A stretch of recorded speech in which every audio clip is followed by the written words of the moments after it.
ನಾನು ಹೇಳ್ತೀನಿ,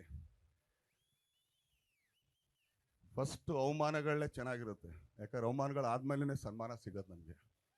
ಪಡ್ಕೊಳ್ಳೋಣ, ಪರವಾಗಿಲ್ಲ. ಚಪ್ಪಲಿ ಹೊಡಿತಾರೆ, ಹೊಡ್ರೆ ಪರವಾಗಿಲ್ಲ. ಮೋಸ್ಟ್ಲಿ ಅವನಿಗೆಲ್ಲ ಆ ಥರ ಬೇಜಾರಾಗಿರ್ಬೇಕು, ಪರವಾಗಿಲ್ಲ.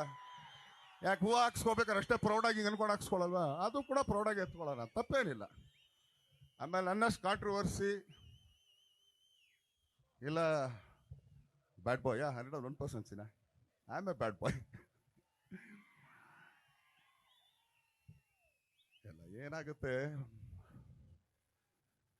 ತುಂಬಾ ಕಷ್ಟಪಟ್ಟಾಗ ಕೆಲವು ಕಡೆಗೆ ಮಾತುಗಳು ತುಂಬಾನೇ ಕಹಿಯಾಗಿರುತ್ತೆ. ಯಾಕಂದ್ರೆ ಆ ಕಷ್ಟಗಳನ್ನ ಜೀಣಿಸ್ಕೊಂಡು ಎಷ್ಟು ಅಂತ ನಾವು ನಾಡ್ಕಾಡಕ್ಕಾಗುತ್ತೆ.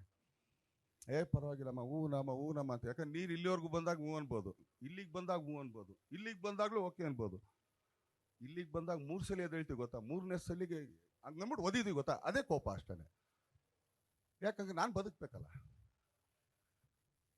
ಅದು ಎಷ್ಟೊಂದು ಆಗ್ಬೋದು, ಫ್ಯಾಮಿಲಿ ಪ್ರಾಬ್ಲಮ್ಸ್ ಇರ್ಬೋದು, ಇನ್ನೊಂದು ಮತ್ತೊಂದು. ಬಟ್ ನಾನು ಇವತ್ತಿಗೂ ಹೇಳ್ತೀನಿ, ನಾನೆಲ್ಲ ಬದಿಗಿಡ್ತೀನಿ. ನನಗೆ ನನ್ನ ಸೆಲೆಬ್ರಿಟಿಗಳು ಮುಖ್ಯ, ನನಗೆ ಕೆಲಸ ಮುಖ್ಯ. ಅದು ಬಿಟ್ಟು ಯಾರೇ ಆಗಲಿ ಏನೇ ಆಗಲಿ, ಆ ಪದ ನನಗೆ ತುಂಬ ಇಷ್ಟ. ಹಿಂಗಂತೀನಿ.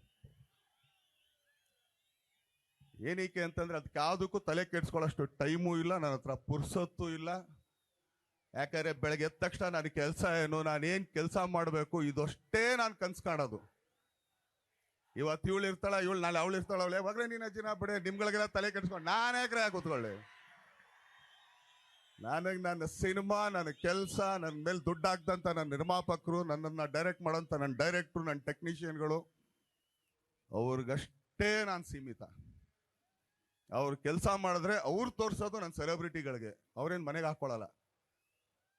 ಇದಕ್ಕೆ ನಾನೇ ತಲೆ ಕೆಡಿಸ್ಕೊಳ್ಳಿ? ಹೌದು ಅಲ್ವೋ?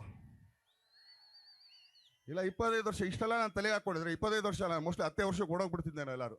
ಅಯ್ಯೋ ನನ್ನ ಕೈಲಿ ಆಗಲ್ಲಪ್ಪ ಇದು ಅಂತ. ನಾವು ನನಗಿದಾಗಲೇಬೇಕು, ಇದು ಮಾಡಲೇಬೇಕು. ಯಾಕಂದರೆ ತುಂಬ ಇಷ್ಟಪಟ್ಟು ಕಷ್ಟಪಟ್ಟು ಸೋರ್ಸ್ಕೊಂಬಂದಿರೋಂಥ ದಾರಿ ಇದು. ಇದು ಮೊನ್ನೆ ನಮ್ಮ ಸಚ್ಚಿ ನಾವೆಲ್ಲ, ನಮ್ಮ ಸೀನಣ್ಣ ನಾವೆಲ್ಲ ಇದಕ್ಕೆ ತಿರುಪತಿಗೆ ಹೋಗಿದ್ವಿ. ನೋಡಿ ಹಿಂಗೆ ಮಾತುಗಳು ಬರುತ್ತೆ ಅನ್ನಕ. ಇದೇ ತಿರುಪತಿಗೆ ಒಂದಾನೊಂದು ಕಾಲದಲ್ಲಿ ಇಲ್ಲಿಂದ ಕೆಂಪಸ್ ಹತ್ಕೊಂಡು ಹೋಗಿದ್ವಿ ನಾವು. ಕೆಳಗಡೆ ಇಳ್ದು ಮೇಲ್ಗಡೆಗೆ ಇನ್ನೊಂದು ಮಾಡ್ಕೊಂಡೆಲ್ಲ ಮಾಡ್ಕೊಂಡು, ನಾನು ಆ್ಯಕ್ಚುಲಿ ಸಚ್ಚಿಗೆ ನಮ್ಮ ಸೀನಣ್ಣಂಗೆ ಇಬ್ಬರು ಹೇಳಿದೆ, ನೋಡ್ರೆ ಇವತ್ತು ಇದೇ ದೇವ್ರ ದರ್ಶನ ಮಾಡೋದಕ್ಕೆ ಕೋಟಿಗಟ್ಟಲೆ ಕಾರಲ್ಲಿ ಬರ್ತಾ ಇದೀವಲ್ಲಯ್ಯ, ಹಂಗಾರೆ ಭಗವಂತನ ಹತ್ರ ನಾನೇನು ಕೇಳ್ಕೊಳ್ಳಿ, ಇನ್ನೇನು ಕೇಳ್ಕೊಳಗತ್ತೆ? ಕೇಳೋದೇನಿಲ್ಲಪ್ಪ ನಂದು. ಧನ್ಯವಾದಪ್ಪ, ಇಲ್ಲಿವರೆಗೂ ತಂದಿದ್ಯಾ, ಥ್ಯಾಂಕ್ಸ್, ಅಷ್ಟೇ. ಇನ್ನೂ ನನ್ಗೆ ಇತ್ಕೊಂಡು ಏನಕ್ಕೆ ಕೇಳಲಿ ನಾನು? ಒಂದು ಕೆಂಪು ಬಸ್ಸಿಂದ ತಂದು ಕೋಟಿಗಟ್ಟಲೆ ಕಾರ್ ಮೇಲೆ ಕೂರಿಸ್ಬಿಟ್ಟು ಇಲ್ಲಿಗೆ ದರ್ಶನ ಕೊಡೋಕೆ ಕೊಡ್ತಿದ್ದಲ್ಲ, ಇನ್ನೇನೇ ನನಗೆ ಬೇಕು?